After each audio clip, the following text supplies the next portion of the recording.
ये लखीमपुर जनपद इसलिए लखीमपुर बना क्योंकि वो सबको अपने साथ जोड़ता है। प्रदेश का भौगोलिक दृष्टि से, कृषि खेती किसानी की दृष्टि से सबसे बड़ा जनपद है।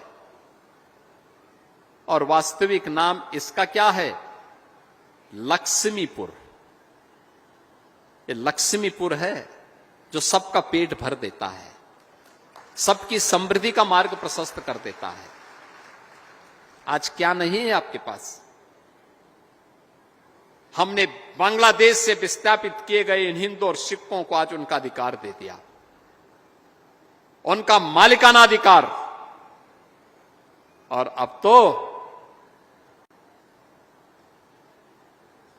लखीमपुर खीरी की पहचान देवादिदेव महादेव भगवान भोलेनाथ का छोटी काशी, काशी विश्वनाथ की तर्ज पर, काशी विश्वनाथ धाम की तर्ज पर एक कॉरिडोर में विकसित हो रहा है। सरकार ने पैसा दे दिया है, 65% काम हो गया है।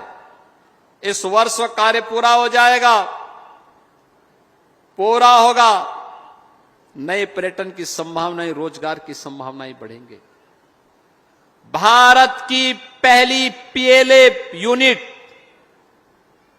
ऐसा प्लास्टिक यहां बन रहा है जो प्रदूषण नहीं करेगा, बल्कि उस प्लास्टिक को जब यूज करने के बाद आप भेजेंगे, वो फेंकेंगे, मिट्टी के संपर्क में आएगा, 2-3 महीने के अंदर वो डिसॉल्व हो जाएगा, कागज की तरह गल जाएगा, मिट्टी का पार्ट हो जाएगा, प्रदूषण नहीं करेगा।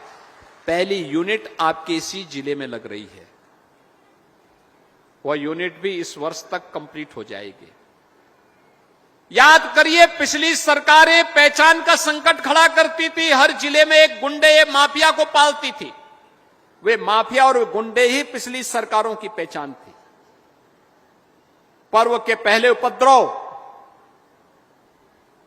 उत्सव नहीं, उत्साह ठंडा पड़ता था पिछली सरकारों के समय, क्योंकि कर्फ्यू, दंगे, गुंडे, माफिया उनकी पहचान थी। संकट खड़ा होता था नौजवान के सामने, रोजगार की तलाश में भटकने वाले नागरिकों के सामने, देश के अंदर जाने वाले श्रद्धालुओं के सामने। लेकिन आज मैं कह सकता हूं, अब 1 डिस्ट्रिक्ट 1 माफिया नहीं, 1 डिस्ट्रिक्ट 1 गुंडा नहीं, 1 डिस्ट्रिक्ट 1 मेडिकल कॉलेज है आपका। 1 डिस्ट्रिक्ट 1 मेडिकल कॉलेज। लखीमपुर में भी एक मेडिकल कॉलेज बन गया है।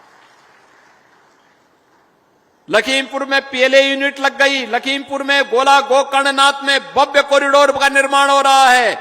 और लखीमपुर खीरी में अब एयरपोर्ट का निर्माण भी हम तेजी के साथ आगे बढ़ा रहे हैं।